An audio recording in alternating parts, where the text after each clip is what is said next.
Hi. Hi, come on in. Thanks for seeing me. I know it's late. Do you mind if I close the door? No, go for it, not a problem. How are things going? Well,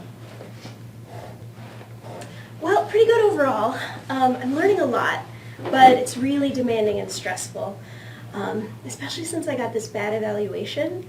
I'm not really sure what's going on, so I thought I'd come see you about it. I'm hoping you can give me some advice. Yeah, I wondered about that. I was really surprised. I thought you were doing really well. What do you think happened? Well, things were going really well, and I was really getting the hang of it, but there's this one nurse named John who's been bugging me, and I didn't really want to bring it up because it's kind of something I think I can just handle, but I was hoping you could give me some advice for how to deal with it. I think I can handle him, but I'm concerned about how my preceptor sees me on the job. Sure, I'll do what I can to help, but I also want to make sure that you're comfortable where your rotation site is.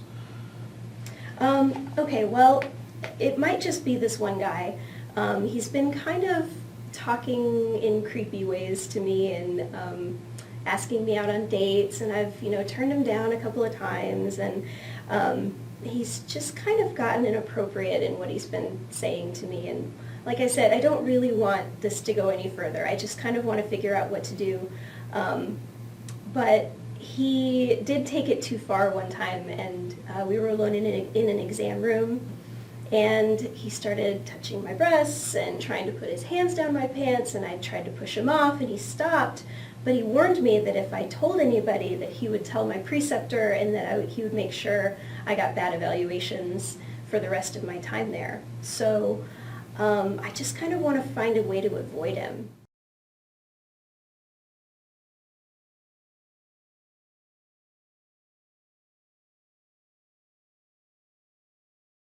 Considerations that you had for that first stalking case would also apply in this case.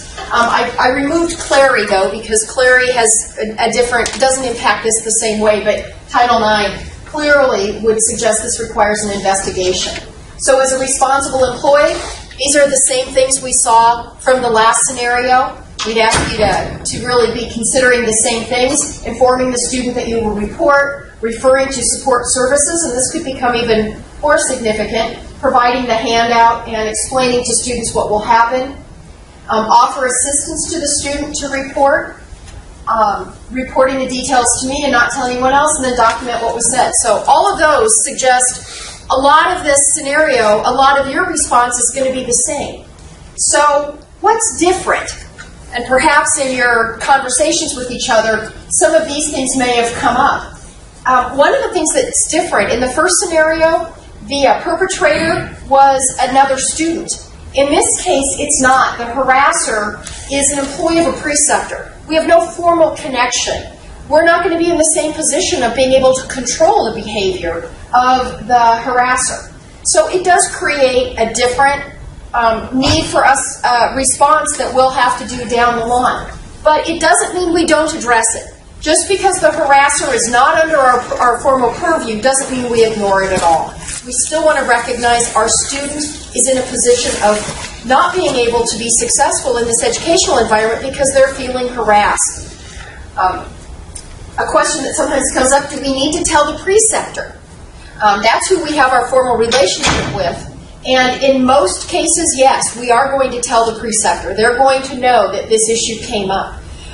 Most of the time, they're going to be really a critical party for us to addressing this, because we don't want to just ignore that it happened and assume that that harasser, that this young woman is the first victim.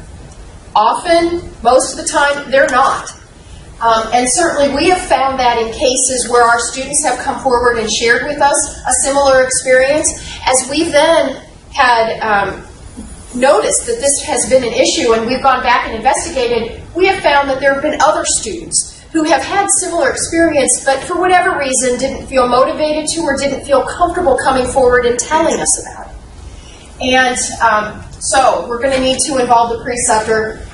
This didn't occur on DMU's campus. Does that matter? It didn't matter. It's happening in the context of educational activity which is under our purview.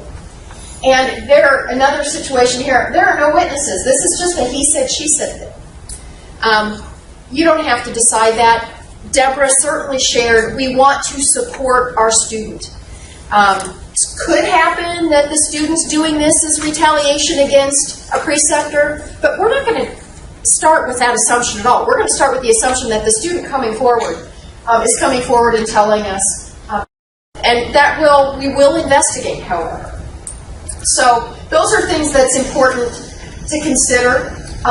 What if the student objects? When you say, I'm going to tell the Title IX coordinator or the chief compliance officer, what if the student objects and says, oh, never mind, just forget it. Too big of a deal. I don't want any more to happen. I wish I wouldn't have told you about it. What are your thoughts on that? Because my guess is, in some context, from some of your students, you will get that objection. Any thoughts on that? That ship has sailed.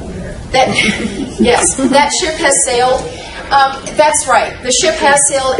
We want to say that not quite like that, but we want to say it in a way that, you know what, our chief compliance officer has been specially trained to help address these issues.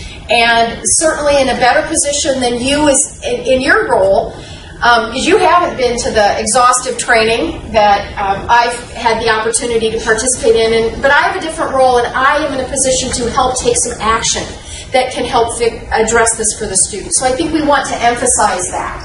But in truth, the ship has sailed.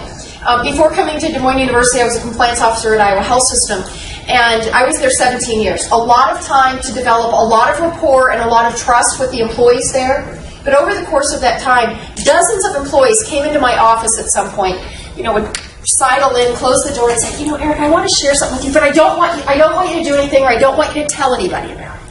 And that's where I would always stop them and say, based on my function at the institution, I may have to do something about it. I may be obligated to tell someone. Never once did the employee walk out and say, okay, I'm not going to tell you that.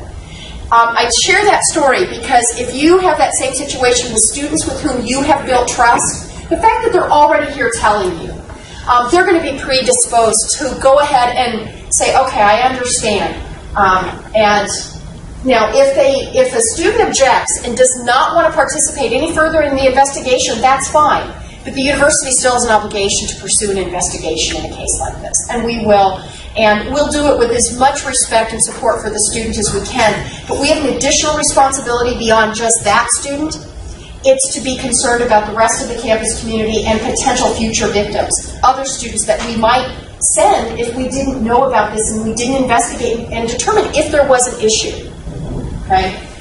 So what if this is a site that hosts many DMU students from several programs throughout the year? We have, on occasion, because of things that have happened at clinical sites, shut them down as a rotation site and said, we're not going to send any more of our students there. We don't think it's an environment where they can thrive and be safe and feel comfortable. So those are some of the other considerations in this particular case. And I think all of you as faculty know that the students most concerned about their classmates, and in this case, about their the other professional relationships they have in that environment. What you need to make clear to them is when you have to go and report, you're not reporting to those people. We're not publicly broadcasting that this happened. This is a very confidential reporting process, and only the people that need to know are going to know, and we are going to do something about it. So you need to reassure them that yes, you have to report, but that's a confidential reporting process. Just something else in terms of, because many of you work with students who go out on clinical rotation, when an issue like this comes up, we will remove them from the rotation site, and we will not have evaluations come in on that student. Because we know students are concerned about retaliation. That's the reason they wouldn't tell us before about some of these cases that we found out about. Well, I was afraid, I wanted to get a good grade, and I wanted to get past it and move on. So know that we're cognizant of that, and that's part of what we'll do in our process to help support our students in these situations. That'd be mine. Okay, so when you're dealing with people who have potentially experienced a trauma, sexual assault, stalking, harassment, anything like that, start with believing the student, even if you think they're stretching the truth. You can cause a lot of psychological harm and damage by being skeptical, by saying, are you sure you didn't misinterpret what was going on? Just don't do any of that. Believe them. It makes a really, really big difference. Limit your questions about the details of the trauma to what you actually might need to know. You don't want to take them through everything that happened because they could experience more trauma from actually doing that. So if there are things that you have to know, like when, you can ask those questions, but don't ask too many details. Be careful with your language in terms of, be careful not to blame the student for what happened, either directly or indirectly. So questions like, are you sure he heard you when you said no? Let's not do those. Let's not do those. It's okay to say, and good to say, what happened to you was not okay. Normal emotions, when it has to do with something like this, and actually when it has to do with anything, goes the range. From guilt to sadness, to depression, to numbness, to anger. Anything you can imagine could be happening with anybody experiencing any of those things.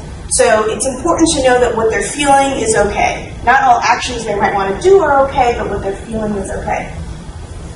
With the exception of anything that Erica has mentioned in terms of things you might have to report to the school, or anything illegal, otherwise, encourage or suggest, don't push, don't mandate. A referral to the counseling center would be great, and having them come would be awesome and probably really helpful. But taking that choice away from the student is going to disempower them even more after a situation where they've already been fundamentally disempowered. So encourage, do a good sell, don't require, don't push. That's the best way to go. Be careful with your touch. I'm guessing a lot of you don't touch your clients, touch your students very much anyway. But be very careful with touch in these sorts of situations. You don't want to make them uncomfortable. And usually I'm a huge fan of empathy, always am a big fan of empathy. But of course in a situation like this, saying I'm sorry, if it is sincere and genuine, is really okay to do. Any questions about the current level of safety? Are you going to see this person again? Are you worried about your safety? Are you worried about being alone with this person? Good questions to ask. And if this has been a trauma that's been recent, referral for medical evaluation is a really good idea to make sure that you're